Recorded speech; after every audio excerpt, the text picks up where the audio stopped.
Okay, hey guys, welcome back. Sorry, we kind of had to get cut off halfway through the African lecture yesterday. We're gonna pick back up where we left off with African society and culture. So most people during this time were very skilled in metalwork. Um, and a lot of societies in Africa didn't have like a written language. So a lot of what we know is just like recorded by what visitors who had, traveled through, could have been the Arabs who were traveling through, might have recorded. Um, and so for the most part, we don't really know exactly or all of Africa's history. We just kind of have like bits and pieces here and there. So most societies have a king. However, because Africa is so large and because of the geography, a lot of people weren't really ruled. So they're still like divided up into smaller territories. Even if they have a king, they're probably like separated by the geography of Africa. And so they don't really have to follow the king's rules, or they're not ruled by that king necessarily. So a lot of people, their sense of identity was formed by their membership to a lineage group or a clan. Families would live in small, round dwellings made of packed mud with a roof made of straw. And these lineage groups would serve as like the basic building block of African society. So if you lived within a lineage group, you would claim to be from one common ancestor. And that was kind of the way that you identified yourself. You're like, I'm from this clan. I live with this family in this village. We all have this. I am like son or grandson of so and so. And that's just kind of how you identified yourself as an African.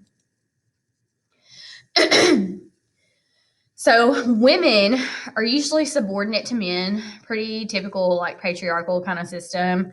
Women do work in the fields and they care for cattle and children, so they are nurturing in this society as well. Many societies in Africa are matrilineal rather than patrilineal. So basically, they don't trace their descent through their fathers. It's not like my father, my grandfather, my great grandfather. It's you take your mother's matrilineage. It's like I'm the daughter of, this woman. I'm the granddaughter of this woman. Men are often expected to move into his wife's home with her family also. So a little different from other societies that we've talked about thus far. So as far as education, there was an education for both boys and girls in most African societies. In the Congo, boys and girls are raised with their mother until they were 6, and then they would go to different schools. Fathers would take control of the boys' education. They would teach them how to hunt, how to clear the field for plants so that they could have like a crop of some sort. Girls would learn from their mothers. So they would learn how to take care of their home. They would learn to work in the fields.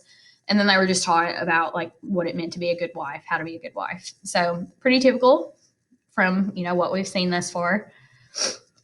Once they reached a certain age, most people think about 16. There were ceremonies that were held that where they would be considered men and women, and they would enter community as an adult. So kind of similar to the Romans, how the boys would get their like toga at an early age and and be considered men by age 15, 16. So as far as slavery is not isolated to Africa. Slavery is everywhere. We talked about how the Romans were one of the biggest societies to use slavery. They used slavery the most out of all other societies. It just seems that slavery was more rampant in Africa, and we generally think this today because slavery in the U.S. is mostly made up of Africans from pre-Civil War era. So a lot of us just associate slavery with like Africa, but that's not really always the case. There's slavery all over the world before so. So slavery was used in Africa a lot at first. Larger societies would go into the lower parts of Africa and take captive people who were just out living their lives, like away from society, people who would just kind of be like out with their own clans. If you were like separate, you weren't really a part of this like larger society, then you're probably an easy target. You're easier to kind of capture and so on. So Africa wanted slaves itself because, number one, there's a large demand for slaves in other parts of the world, like Rome, and rich Africans love money, so they're wanting to make money, even if it takes selling out their own people to get it. So pretty brutal, but it's just part of like ancient African society. Another reason is because African people had to do a lot of farming in limited areas for trade to feed their own people. So they didn't want to pay people to work in fields, and so they would capture them and make them work as slaves. So farming is a lot of hard work, and it's hard to keep those laborers. So many of these people, whenever you think about Africans being taken as slaves and why so many Africans were taken as slaves, like we talk about how far behind in civilization African societies were. So after AD 1000, they were living like the early humans that we had started talking about at the beginning of the year. So compared to Rome, 300 BC, they are very, very, very behind developmentally. So like they don't have as many inventions. They don't have the same kind of society. They don't have the same kind of, government set up. And so, excuse me. And so for that reason, it's easier to kind of like see those groups of people and like take advantage of those groups of people. And that's what happens a lot of the times. So slavery, obviously, like this is important for a reason. We're talking about this for a reason. Europeans and other people not from Africa commonly began to come and take slaves from Africa because they were basically doing them a favor, is what they said. Yes. They literally thought that they were doing them a favor because if they take these uncivilized Africans and bring them to their civilized society, then they are giving them a better chance at life. Like you're having a better chance to live in my society that is more developed than you would have living in your undeveloped society. And so that's kind of the mindset that a lot of these Europeans have whenever they start taking in African slaves. So Africans also had a very unique language. They wanted this so that they would not understand what was happening around them. So they thought by importing slaves from other areas, that would prevent them from trying to escape because they didn't know the landscape. When you think of slaves, you usually think of cotton, but they're often used for sugar production in the beginning. So like slaves, even though, most of the movies that you see, like they're working on like cotton plantations or they're working in like rice fields and stuff like that. In the very beginning, whenever African slaves were first captured, they were used in sugar production. And sugar production is very, very, very hard work. So it's very dangerous. So you have boiling sticky syrup that you heat up to get pure sugar out of it. A lot of people, whenever they would be mixing the boiling sticky syrup, would fall in and get stuck in the hot sticky syrup. Of course, they're going to die. You can pay people to do this because it's so dangerous, and so slavery. Another issue with sugar production was in the beginning of the process, they would have these huge rollers that they would have to crush the sugar cane with.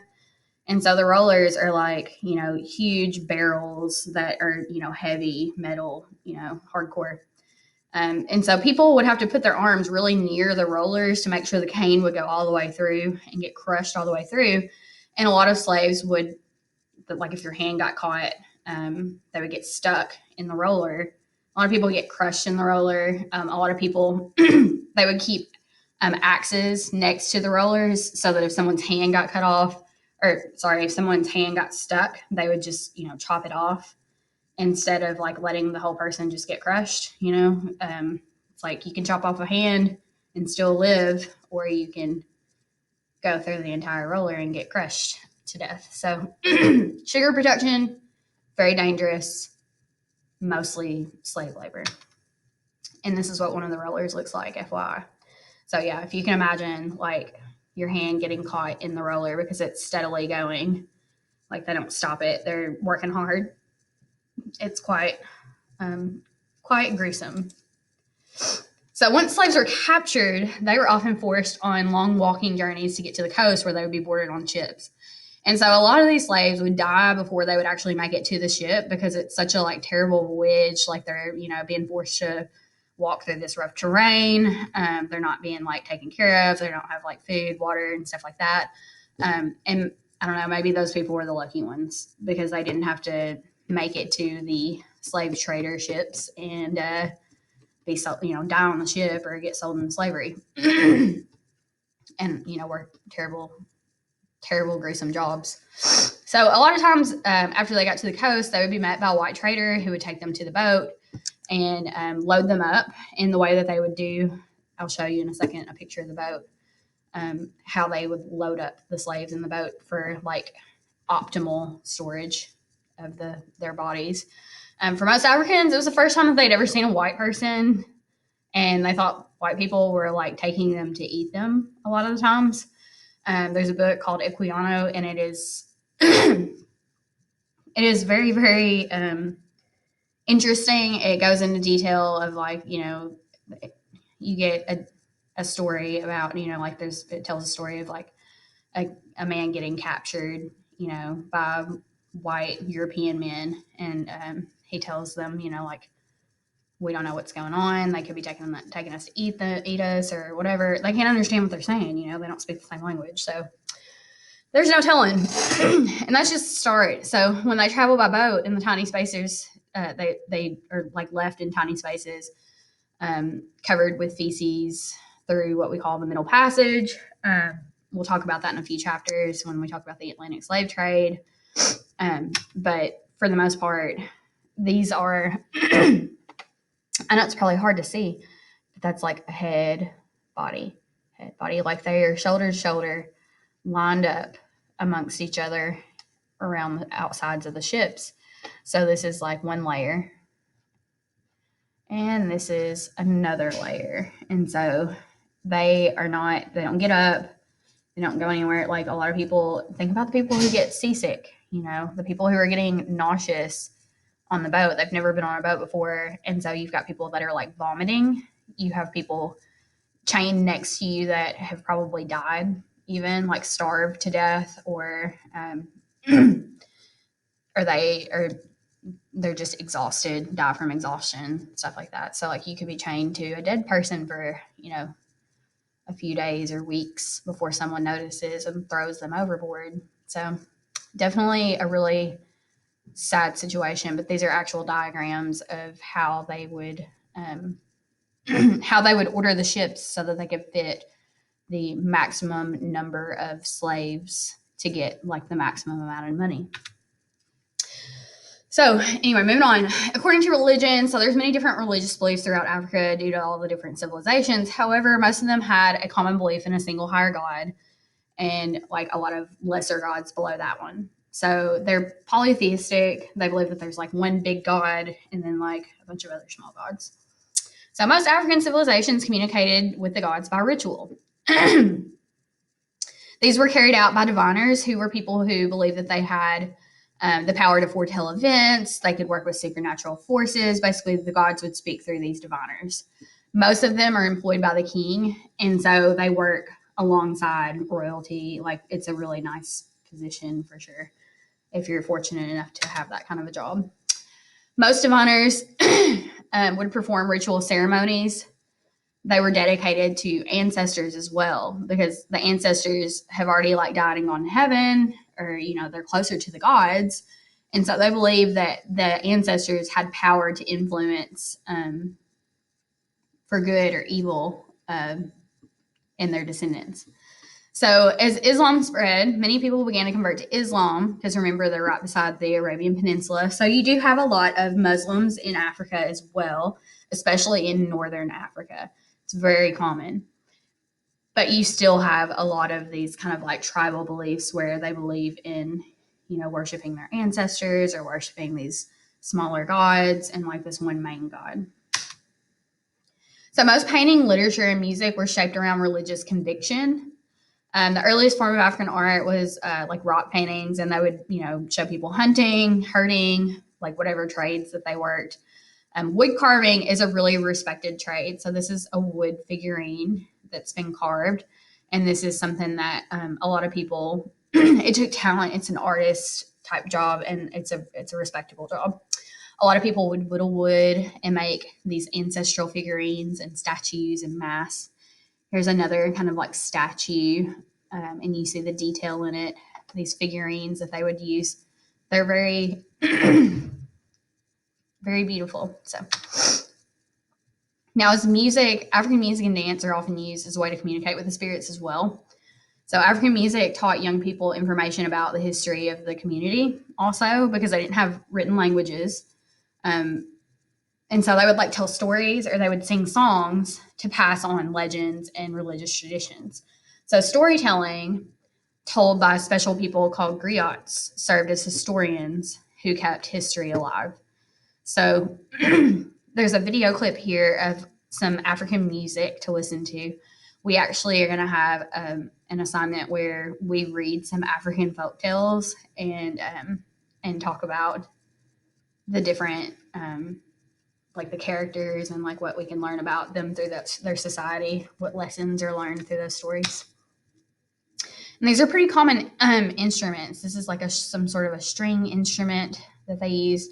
You have kind of like a little guitar type instrument, another little like guitar string instrument, a lot of string instruments, a lot of drums, things like that. And this is some very typical like tribal dress. They would do dances along with these songs. These rituals are like really spiritual a lot of the times. So they're taken really seriously. So some other fun facts. Most African societies are terrified of twins. So when the twins were born, they would often like throw them into the woods and just leave them because they were just freaked out by the fact that they were like two babies in the womb at one time. A lot of African people were unhealthy because they lived off of sorghum and millet and bananas. That's just like grains and bananas. Africans were some of the first civilizations to tattoo. Most tattoos were for ritual, like religious purposes, or tribal identification. You also had slash and burn methods used for the fields to like help keep healthy soil. And they loved making pottery. The island of Madagascar, which I don't know if you've seen the Madagascar movie, that's actually a part of Africa. And they were adamant about protection, and many people on the coast who lived on the coast would have large structures that would serve as like lookouts so they could overlook what was going on the coast and protect their people from invasion. So they're all about protection. And this is it. That wraps up Africa. Be sure that you complete the study guide if you haven't. And if you have any questions, feel free to email me, or we can set up a Zoom meeting if you're, interested. So hope you guys have a great rest of your week.